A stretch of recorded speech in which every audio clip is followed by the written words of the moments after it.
ತಂದಾನೇ ನನಿತಾನ.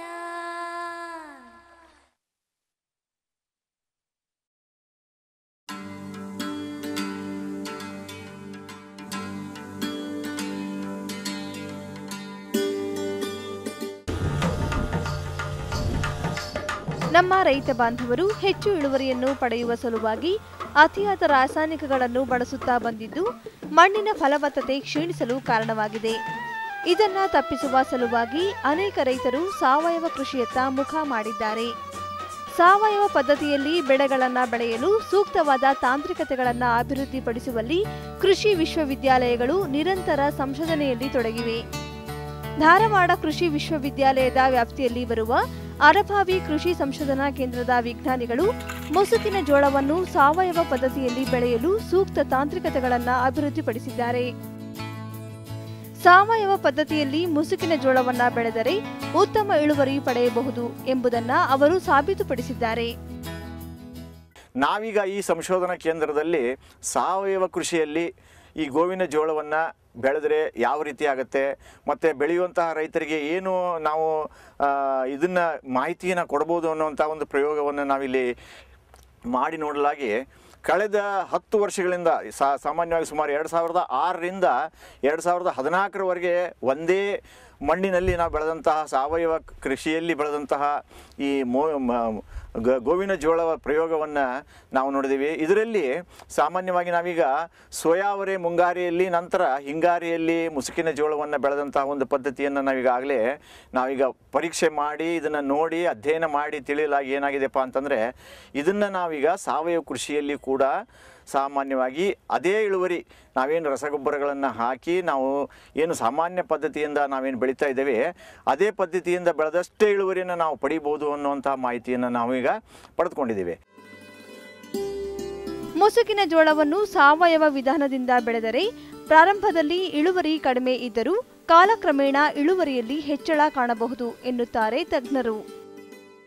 ಈಗ ನೋಡ್ತಾ ಇರುವಂತಹ ಈ ಒಂದು ಕ್ಷೇತ್ರ ಪ್ರಯೋಗದಲ್ಲಿ ನಾವು ಸುಮಾರು 1-2.5 ಎಕರೆ ಜಮೀನಿನಲ್ಲಿ ಕಳೆದ 10 ವರ್ಷಗಳಿಂದ ನಾವು ಬೆಳ್ಕೊಂತ ಬಂದಾಗ ಕಂಡಿರುವಂತಹ ವಿಚಾರ ಏನಪ್ಪ ಅಂತಂದರೆ ಸಾವಯವ ಕೃಷಿಯಲ್ಲಿ ಬೆಳೆದಂತಹ ಬೆಳೆ ಸಾಮಾನ್ಯವಾಗಿ ಮೊದಲ 2ರಿಂದ 3 ವರ್ಷ ಇಳುವರಿ ಕಡಿಮೆಯಾಗಿರುವಂಥದ್ದು ಕಂಡುಬಂದಿದೆ.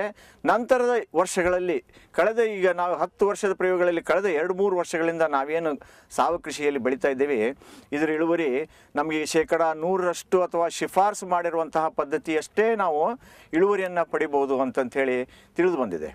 ಈಗ ಸಾವಯವ ಕೃಷಿ ಪದ್ಧತಿಯನ್ನು ನಾವು ಅಳವಡಿಸಿಕೊಂಡು ಮಾಡಿದಾಗ ನಮಗೆ ಸುಮಾರು 30-35% ಪ್ರಥಮ 3 ವರ್ಷಗಳಲ್ಲಿ ಇಳುವರಿ ಕಡಿಮೆಯಾಗಿರುವಂಥದ್ದು ಕಂಡುಬಂದಿದೆ. ಈ ಇಳುವರಿಯ ಪ್ರಮಾಣ ಸಾಧಾರಣವಾಗಿ 4-5 ಹಿಂಗೇನು ಮುಂದೆ ಹೋಗ್ತೀವಲ್ಲ ಆವಾಗ ಇದು ಒಂದು ಸ್ವಲ್ಪ ಅಂತರ ಕಡಿಮೆ ಆಗಿರುವಂಥದ್ದು ಕಳೆದ 2-3 ವರ್ಷಗಳಲ್ಲಿ ಮಾತ್ರ ನಮಗೆ ಸಾಮಾನ್ಯವಾಗಿ ಸಾವಯವ ಕೃಷಿಯಲ್ಲಿ ಈ ರಸಗೊಬ್ಬರಗಳನ್ನು ಹಾಕಿ ಬೆಳೆದ್ರೆ ಎಷ್ಟು ಇಳುವರಿ ನಾವು ಪಡ್ಕೋತೇವೋ ಅಷ್ಟೇ ಇಳುವರಿಯನ್ನು ನಾವೀಗ ಪಡ್ಕೊಂಡಿದ್ದೀವಿ. ಜೂನ್ ಅಥವಾ ಜುಲೈ ಏನು ತಿಂಗಳಿದೆಯಲ್ಲ ಬಿತ್ತನೆಗೆ ಸರಿಯಾಗಿರುವಂತಹ ಒಂದು ಬಿತ್ತನೆಯ ಸಮಯ ಮತ್ತು ಇದನ್ನು ಕೂಡ ನಾವು ಏನು ಸಾಮಾನ್ಯ ಪದ್ಧತಿಯಲ್ಲಿ ನಾವು ಮಾಡ್ತೀವಿ ಅಷ್ಟೇ ಅಂತರದಲ್ಲಿ 2 ಅಡಿ ಸಾಲಿಂದ ಸಾಲಿಗೆ ಮತ್ತು 20 ಸೆಂಟಿಮೀಟರ್ ಗಿಡದಿಂದ ಗಿಡಕ್ಕೆ ಈ ಪ್ರಮಾಣದಲ್ಲಿ ನಾವು ಬಿತ್ತನೆಯನ್ನು ಮಾಡಿಕೊಂಡ್ರೆ ಏನಾಗುತ್ತೆ ಅಂತಂದರೆ ಶಿಫಾರಸು ಮಾಡಿರುವಂತಹ ಈ ಗಿಡಗಳ ಸಂಖ್ಯೆಯನ್ನು ನಾವು ಕಾಯ್ಕೊಳ್ಬೋದು. ಹೆಚ್ಚು ಗಿಡಗಳ ಸಂಖ್ಯೆಯನ್ನು ಕಾಯ್ಕೊಂಡಾಗ ಹೆಚ್ಚಿನ ಇಳುವರಿ ಬಂದಿರುವಂಥದ್ದು ಕಂಡುಬಂದಿದೆ. ಸಾವಯವ ಪದ್ಧತಿಯಲ್ಲಿ ಪೋಷಕಾಂಶಗಳ ನಿರ್ವಹಣೆ ಮುಖ್ಯವಾಗಿದ್ದು ಮುಸುಕಿನ ಜೋಳದ ಬೆಳೆಗೆ ಕೊಟ್ಟಿಗೆ ಗೊಬ್ಬರ ಮತ್ತು ಎರೆ ಗೊಬ್ಬರವನ್ನು ಶಿಫಾರಸು ಮಾಡಿದಷ್ಟು ಪ್ರಮಾಣದಲ್ಲಿ ನೀಡುವುದು ಸೂಕ್ತ. ಅಲ್ಲದೆ ಬೀಜ ಬಿತ್ತಿದ 35ರಿಂದ 40 ದಿನಗಳ ನಂತರ ಎರೆ ಗೊಬ್ಬರವನ್ನು ಮೇಲುಗೊಬ್ಬರವಾಗಿಯೂ ನೀಡಿದರೆ ಉತ್ತಮ ಇಳುವರಿ ಪಡೆಯಬಹುದು ಎನ್ನುತ್ತಾರೆ ತಜ್ಞರು.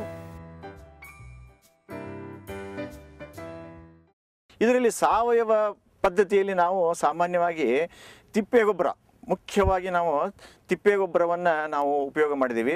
ಈ ತಿಪ್ಪೆಗೊಬ್ಬರವನ್ನು ಉಪಯೋಗಿಸೋಕ್ಕಿಂತ ಪೂರ್ವದಲ್ಲಿ ಸರಿಯಾಗಿ ಕಳಿತಿರುವಂತಹ ತಿಪ್ಪೆಗೊಬ್ಬರ ಸುಮಾರು ನಾವೀಗ ಶಿಫಾರಸು ಮಾಡಿದರೆ ಸುಮಾರು ಒಂದು ಎಕರೆಗೆ 8ರಿಂದ 10 ಟನ್ಗಳವರೆಗೆ ತಿಪ್ಪೆಗೊಬ್ಬರ ಬೇಕಾಗುತ್ತೆ. ಅಂದರೆ ಈ ತಿಪ್ಪೆಗೊಬ್ಬರದ ಒಂದು ಪರೀಕ್ಷೆಯನ್ನು ಮಾಡಿಸಿದಾಗ ಇದರಲ್ಲಿರುವಂತಹ ಸಾರಜನಕ, ರಂಜಕ ಹಾಗೂ ಪೊಟ್ಯಾಷಿಯದ ಪ್ರಮಾಣದ ಮೇಲೆ ನಾವು ಶಿಫಾರಸು ಮಾಡಿರುವಂತಹ ಸಾವಯವ ಗೊಬ್ಬರ ಅಂದರೆ 150 kg ಸಾರಜನಕ, 75 kg ರಂಜಕ ಹಾಗೂ 37.5 kg ಪೊಟ್ಯಾಷ್, ಈ ಪ್ರಮಾಣದ ಸಾರಜನಕ, ರಂಜಕ ಹಾಗೂ ಪೊಟ್ಯಾಷ್ 1 ಹೆಕ್ಟರಿಗೆ ಬರುವಂತಹ ಪ್ರಮಾಣದಲ್ಲಿ ನಾವು ಇದನ್ನು ನಾವು ತಿಪ್ಪೆ ಗೊಬ್ಬರಕ್ಕೆ ನಾವು ಇದನ್ನು ಕಂಡುಹಿಡಿದಾಗ ಸುಮಾರು 8 ರಿಂದ 10 ಟನ್ಗಳವರೆಗೆ ಒಂದು ಎಕರೆಗೆ ನಮಗೆ ಬರುವಂಥದ್ದು ಕಂಡು ಬಂದಿದೆ.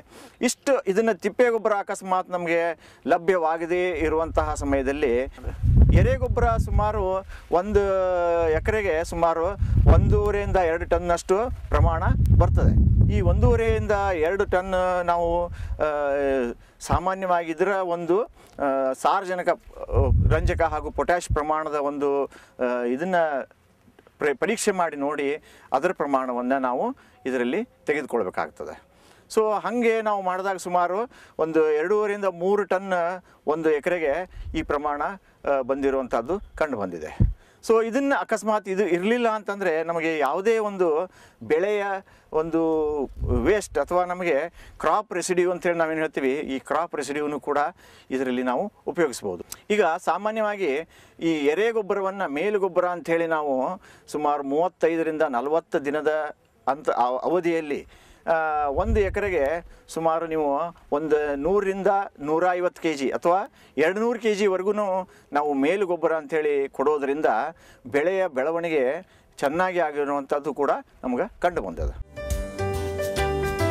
ಮುಸುಕಿನ ಜೋಳದ ಬೆಳೆಗೆ ಸಾಮಾನ್ಯವಾಗಿ ಕೀಟ ಮತ್ತು ರೋಗಗಳ ಹಾವಳಿ ಅಷ್ಟಾಗಿ ಕಂಡುಬರುವುದಿಲ್ಲ. ಆದರೂ ಬೇವಿನ ಕಷಾಯದ ಸಿಂಪರಣೆಯು ಕೀಟಗಳ ಹಾವಳಿಯನ್ನು ಕಡಿಮೆ ಮಾಡುತ್ತದೆ. ಅಲ್ಲದೆ ಅಣುಜೀವಿ ಗೊಬ್ಬರವನ್ನ ಬಳಸಿ ಬೀಜೋಪಚಾರ ಮಾಡಿದರೆ ಮುಂದೆ ಬರುವ ರೋಗ ಕೀಟಗಳ ಹಾವಳಿ ಕಡಿಮೆ ಮಾಡಬಹುದು ಎನ್ನುತ್ತಾರೆ ತಜ್ಞರು. ಈಗ ಕೀಟ ಹಾಗೂ ರೋಗಗಳ ಸಂರಕ್ಷಣೆಗೆ ಇದರಲ್ಲಿ ಸಾಮಾನ್ಯವಾಗಿ ಬೆಳೆಯುವಂತಹ ಗೋವಿನ ಜೋಳದಲ್ಲಿ ಹೆಚ್ಚಿನ ಒಂದು ಬಾಧೆ ಕಂಡು ಬರದೇ ಇರೋದರಿಂದ ನಮಗೆ ಇದರಲ್ಲಿ ಬೇವಿನ ಹಿಂಡಿ ಅಥವಾ ಬೇವಿನ ಎಣ್ಣೆ ಅಂತ ನಾವೇನು ಹೇಳ್ತೀವಿ, ಈ ಬೇವಿನ ಕಷಾಯವನ್ನು ನಾವು ಉಪಯೋಗಿಸಿಕೊಂಡು ಸಿಂಪರಣೆ ಮಾಡಿದಾಗ ಬರುವಂತಹ ಕಾಂಡ ಕೊರೆಯುವ ಹುಳ ಮತ್ತು ಈ ರಸ ಇರುವಂತಹ ಕೀಟಗಳ ಪ್ರಮಾಣವನ್ನು ನಾವು ಸಾಕಷ್ಟು ಪ್ರಮಾಣದಲ್ಲಿ ಕಡಿಮೆ ಮಾಡ್ಕೊಂಡಿದ್ದೀವಿ ಅಂತೇಳಿ ಹೇಳ್ಬೋದು. ನಂತರ ಈ ಬಿತ್ತನೆಯ ಸಮಯದಲ್ಲಿನೇ ಈ ಸಾವಯವ ಅಣುಜೀವಿ ಗೊಬ್ಬರ, ಈ ಅಣುಜೀವಿ ಗೊಬ್ಬರಗಳನ್ನು ನಾವು ಉಪಯೋಗಿಸೋದ್ರಿಂದ ಇದಕ್ಕೆ ಬರುವಂಥ ಹಲವಾರು ರೋಗಗಳನ್ನು ನಾವು ಕಡಿಮೆ ಮಾಡ್ಬೋದು ಅಂಥೇಳಿ. ಅದರಲ್ಲಿ ನಮಗೀಗ ಅಜೋಸ್ಪಿರ್ಲಮ್ ಅಂಥೇಳಿ ಒಂದು ಅಣುಜೀವಿ ಗೊಬ್ಬರ, ಇಂಥ ಈ ಅಣುಜೀವಿ ಗೊಬ್ಬರಗಳನ್ನು ನಾವು ಬೀಜಕ್ಕೆ ಲೇಪನ ಮಾಡಿ ಬಿತ್ತುವುದರಿಂದ ಬರುವಂತಹ ಟರ್ಸಿಕಮ್ ಲೀಫ್ ಬ್ಲೈಟ್ ಅಂತ ನಾವು ಏನು ಹೇಳ್ತೀವಿ, ಇಂಥ ಒಂದು ರೋಗಗಳನ್ನು ಕೂಡ ನಾವು ಕಡಿಮೆ ಮಾಡ್ಕೊಳ್ಳೋಕ್ಕೆ ಅವಕಾಶ ಇದೆ. ಒಟ್ಟಾರೆಯಾಗಿ ಸಾವಯವ ಕೃಷಿಯು ರೈತರಿಗೆ ಉತ್ಪಾದನಾ ವೆಚ್ಚ ತಗ್ಗಿಸಿ ಉತ್ತಮ ಆದಾಯ ತಂದುಕೊಡುವಲ್ಲಿ ನೆರವಾಗಬಲ್ಲದು ಎಂಬುದು ತಜ್ಞರ ಸಲಹೆಯಾಗಿದೆ. ನಾವೇ ಸ್ವತಃ ತಯಾರು ಮಾಡಿರುವಂತಹ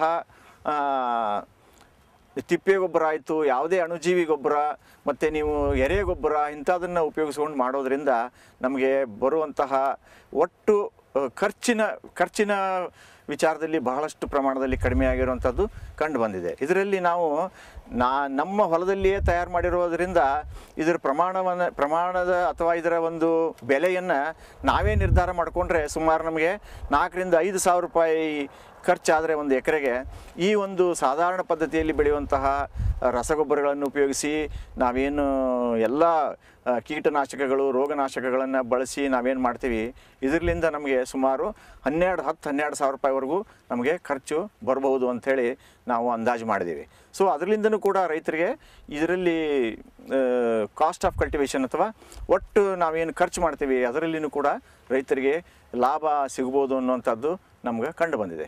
ಆದ್ದರಿಂದ ಸಾವಯವ ಕೃಷಿಯಲ್ಲಿ ಪದ್ಧತಿಯಲ್ಲಿ ಮಾಡೋದರಿಂದ ಗೋವಿನ ಜೋಳವನ್ನು ನಾವು ಈ ಸಾಧಾರಣ ಪದ್ಧತಿಯಿಂದ ಮಾಡೋದಷ್ಟೇ ನಾವು ಪಡ್ಕೋಬೋದು ಅನ್ನುವಂಥದ್ದು ಇಲ್ಲಿ ನಮಗೆ ತಿಳಿದು ಬಂದಿದೆ.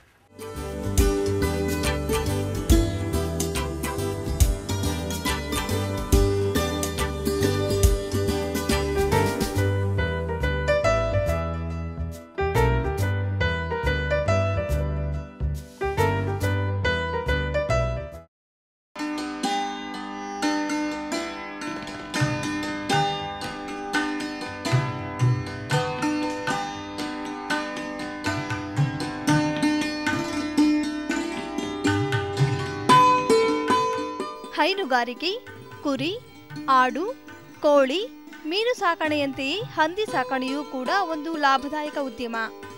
ಎಲ್ಲ ಪ್ರಾಣಿಗಳಿಗೆ ಕಾಣಿಸಿಕೊಳ್ಳುವಂತೆ ಹಂದಿಗಳಲ್ಲಿಯೂ ಕೂಡ ವೈರಾಣು ಹಾಗೂ ಬ್ಯಾಕ್ಟೀರಿಯಾಗಳಿಂದ ದೇಹದ ವಿವಿಧ ಭಾಗಗಳಲ್ಲಿ ಅನೇಕ ರೋಗಗಳು ಕಾಣಿಸಿಕೊಳ್ಳುತ್ತವೆ. ಹಂದಿಗಳಲ್ಲಿ ಕಾಣಿಸಿಕೊಳ್ಳುವ ಪ್ರಮುಖ ರೋಗಗಳು ಮತ್ತು ಅವುಗಳನ್ನು ನಿಯಂತ್ರಿಸಲು ರೈತರು ಕೈಗೊಳ್ಳಬೇಕಾದ ಕ್ರಮಗಳ ಬಗ್ಗೆ ಹೆಚ್ಚಿನ ಮಾಹಿತಿಯನ್ನು ತಜ್ಞರಿಂದ ತಿಳಿಯೋಣ. ಹಂದಿಗಳಲ್ಲಿ ಮುಖ್ಯವಾಗಿ ಕಾಲುಬಾಯಿ ಜ್ವರ, ಹಂದಿ ಜ್ವರ, ಇಸ್ಬು, ಕಜ್ಜಿ ರೋಗ, ಹಾಗೆ ಹಾಕ್ ಕಾಲರ ಅಂತ ಹೇಳ್ತೇವೆ ಅದು, ಮತ್ತು ಈ ಸಾಫ್ಟ್ ಉಫ್ ಅಥವಾ ಕಾಲುಕೊಳೆ ರೋಗ ಅಂತ ಹೇಳ್ತೀವಿ, ಕಾಲುಕೊಳೆ ರೋಗ. ಹಾಗೆ ಜಂತು ಹುಳುಗಳಲ್ಲಿ ಮುಖ್ಯವಾಗಿ ಎಲ್ಮೆಂಟ್ಸ್ ಅಂತ ಏನು ಹೇಳ್ತೀವಿ, ದುಂಡಾಣು ಜಂತು ಹುಳುಗಳಿಂದ ಕೆಲವೊಂದು ಬಾಧೆಗಳು ಸಹ ಬರ್ತದೆ. ಇದಕ್ಕೆ ಆಸ್ಕಾರಿಯಸಿಸ್ ಅಂತ ಕೂಡ ಹೇಳ್ತೇವೆ.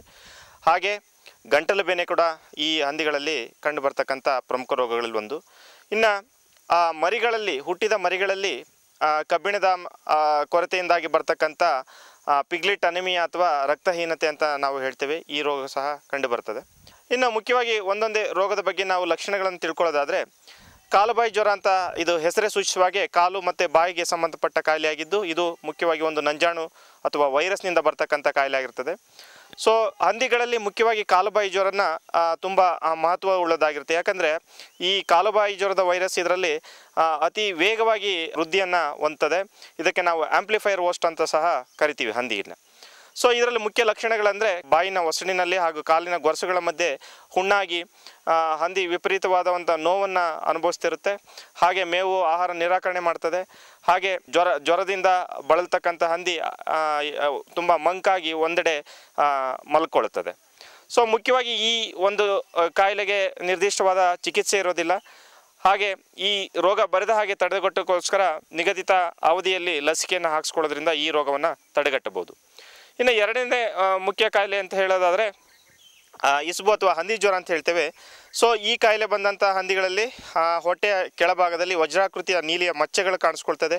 ವಿಪರೀತವಾದ ಜ್ವರ ಇರ್ತದೆ. ಹಂದಿ ಮಂಕಾಗಿದ್ದು ನಿಗದಿತ ಸಮಯದಲ್ಲಿ ಯಾವುದೇ ಸೂಕ್ತ ಚಿಕಿತ್ಸೆ ಸಿಗದಿದ್ದಲ್ಲಿ ಹಂದಿ ಸಾಯುವ ಸಂಭವ ಕೂಡ ಇರ್ತದೆ. ಇದಕ್ಕೂ ಸಹ ನಿರ್ದಿಷ್ಟ ಸಮಯದಲ್ಲಿ ಲಸಿಕೆ ಹಾಕಿಸಿಕೊಳ್ಳೋದ್ರಿಂದ ಈ ಒಂದು ಕಾಯಿಲೆಯನ್ನು ತಡೆಗಟ್ಟಬಹುದು. ಇನ್ನು ಬ್ಯಾಕ್ಟೀರಿಯಾದಿಂದ ಬರ್ತಕ್ಕಂಥ ಕಾಯಿಲೆಗಳಲ್ಲಿ ಮುಖ್ಯವಾಗಿ ಗಳಲೆ ರೋಗ ಅಥವಾ ಗಂಟಲು ಬೇನೆ ಅಂತ ನಾವು ಹೇಳ್ತೇವೆ.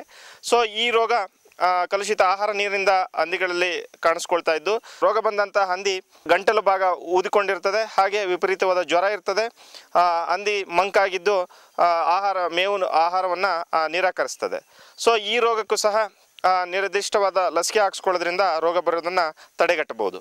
ಇನ್ನು ಮುಖ್ಯವಾಗಿ ಅದರಲ್ಲೂ ಈ ಡ್ಯೂರಾಕ್ ತಳಿಯಂತಹ ಹಂದಿಗಳಲ್ಲಿ ಕಂಡುಬರ್ತಕ್ಕಂಥ ಮುಖ್ಯ ಕಾಯಿಲೆಗಳಲ್ಲಿ ಈ ಸಾಫ್ಟ್ ಉಫ್ ಅಥವಾ ಕಾಲುಕೊಳೆ ರೋಗ ಅಂತ ನಾವು ಹೇಳ್ತೇವೆ.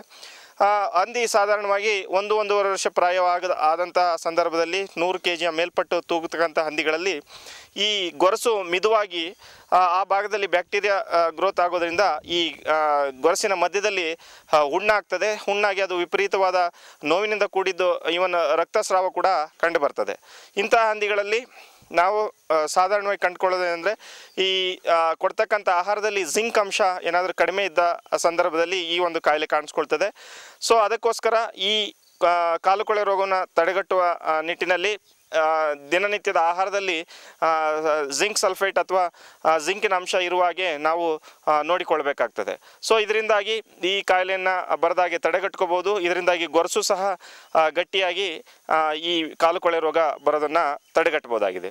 ಇನ್ನು ಮರಿಗಳಲ್ಲಿ ನಾವು ಮಾತಾಡೋದಾದರೆ ಸಾಧಾರಣವಾಗಿ ಹಂದಿ ಹಾಲಿನಲ್ಲಿ ಎಲ್ಲ ಅಂಶಗಳು ಇದ್ದರೂ ಸಹ ಕಬ್ಬಿಣದ ಅಂಶದ ಕೊರತೆ ಇರ್ತದೆ. ಸೊ ಆ ನಿಟ್ಟಿನಲ್ಲಿ ಹೆಚ್ಚಿನ ಸಂದರ್ಭದಲ್ಲಿ ರೈತರು ಇದನ್ನು ಕೆಲವು ಟೈಮು ಅದನ್ನು ಸರಿಯಾಗಿ ಪಾಲಿಸದೆ ಈ ಕಬ್ಬಿಣದ ಕೊರತೆಯಿಂದಾಗಿ ಮರಿಗಳಲ್ಲಿ ರಕ್ತಹೀನತೆ ಕಾಣಿಸ್ಕೊಳ್ತದೆ. ತದನಂತರ 2-3 ತಿಂಗಳ ವಯಸ್ಸಿನ ಮರಿಗಳು ಸಡನ್ನಾಗಿ ಸಾಯಲು ಪ್ರಾರಂಭ ಮಾಡ್ತವೆ. ಸೊ ಅದನ್ನು ತಡೆಗಟ್ಟಲಿಕ್ಕೋಸ್ಕರ ಮರಿ ಹುಟ್ಟಿದ 4 ಮತ್ತು 14ನೇ ದಿನದಲ್ಲಿ 1 ಡೋಸ್ ಈ ಕಬ್ಬಿಣದ ಫೆರಸ್ ಸಲ್ಫೇಟ್ ಅಂತ ಹೇಳ್ತೇವೆ. ಸೊ ಈ ಇಂಜೆಕ್ಷನ್ನ ಕೊಡಿಸೋದ್ರಿಂದ ಮರಿಗಳಲ್ಲಿ ರಕ್ತಹೀನತೆಯನ್ನು ತಡೆಗಟ್ಟಬಹುದು. ಹಾಗೆ ಮರಿಗಳು ಸಹ ಶೀಘ್ರವಾಗಿ ಬೆಳವಣಿಗೆ ಆಗುವಲ್ಲಿ ಈ ಒಂದು ಅಂಶ ಸಹಕಾರಿಯಾಗಿದೆ. ಇನ್ನು ಮರಿಗಳಲ್ಲಿ ತುಂಬ ಬಾಧಿಸುವುದು ಅಂದರೆ ಆಸ್ಕಾರಿಯಸಿಸ್ ಅಥವಾ ಈ ಜಂತು ಹುಳುಗಳ ಒಂದು ಬಾಧೆ. ಸಾಧಾರಣವಾಗಿ ಗರ್ಭಾವಸ್ಥೆಯಲ್ಲೇ ಮರಿಗಳಲ್ಲಿ ಈ ಹುಳುಗಳು ಮರಿಗಳಿಗೆ ಬಂದಿರ್ತದೆ. ಆದ್ದರಿಂದ ಮರಿ ಹಾಕಿದ 15ನೇ ದಿನದ ವಯಸ್ಸಿನಲ್ಲಿ ಜಂತುನಾಶಕವನ್ನು ಕುಡಿಸೋದ್ರಿಂದ ಈ ಜಂತುಹುಳುಗಳ ಬಾಧೆಯಿಂದ ಈ ಮರಿಗಳನ್ನು ಮುಕ್ತಗೊಳಿಸಿ ಅದು ಶೀಘ್ರವಾಗಿ ಮತ್ತು ಉತ್ಕೃಷ್ಟ ಮಾಂಸದ ಉತ್ಪತ್ತಿಯಲ್ಲಿ ನಾವು ಇದನ್ನು ಸಹಕಾರಿಯಾಗಿ ಮಾಡಬಹುದಾಗಿದೆ. ಈ ರೋಗಗಳ ಬಗ್ಗೆ ಸಂಬಂಧ ಪಟ್ಟಂಥ ಹೆಚ್ಚಿನ ಮಾಹಿತಿ ನಿರೀಕ್ಷಿಸುವಂಥ ರೈತರು ಹತ್ತಿರದ ಪಶುವೈದ್ಯ ಆಸ್ಪತ್ರೆಗಳನ್ನು ಸಂಪರ್ಕಿಸಿ ಹತ್ತಿರದ ಪಶುವೈದ್ಯಾಧಿಕಾರಿಗಳನ್ನು ಕಂಡುಕೊಳ್ಳಬಹುದು. ಅಥವಾ ನೇರವಾಗಿ ನಮಗೂ ಸಹ ನೀವು ದೂರವಾಣಿ ಕರೆಯ ಮೂಲಕ ಸಂಪರ್ಕಿಸಬಹುದಾಗಿದೆ. ಹೀಗೆ ತಜ್ಞರು ತಿಳಿಸಿದಂತೆ ಹಂದಿಗಳಲ್ಲಿ ಕಾಣಿಸಿಕೊಳ್ಳುವ ವಿವಿಧ ರೋಗಗಳನ್ನು ತಡೆಗಟ್ಟಲು ಹಾಗೂ ಹರಡದ ಹಾಗೆ ಮುಂಜಾಗರೂಕರಾಗಿ ಮುಂಗಾರಿಗೆ ಮುಂಚೆ ಹಾಗೂ ಮಳೆಗಾಲದ ನಂತರ ತಜ್ಞರ ಸಲಹೆ ಪಡೆದು ಸೂಕ್ತ ಲಸಿಕೆಗಳನ್ನು ಹಾಕಿಸಬೇಕು. ಇದರಿಂದ ಹಂದಿಗಳ ಆರೋಗ್ಯವನ್ನು ಕಾಪಾಡಿಕೊಂಡು ಗುಣಮಟ್ಟದ ಮಾಂಸದ ಉತ್ಪಾದನೆ ಮಾಡಿ ಅಧಿಕ ಆದಾಯ ಗಳಿಸಬಹುದಾಗಿದೆ.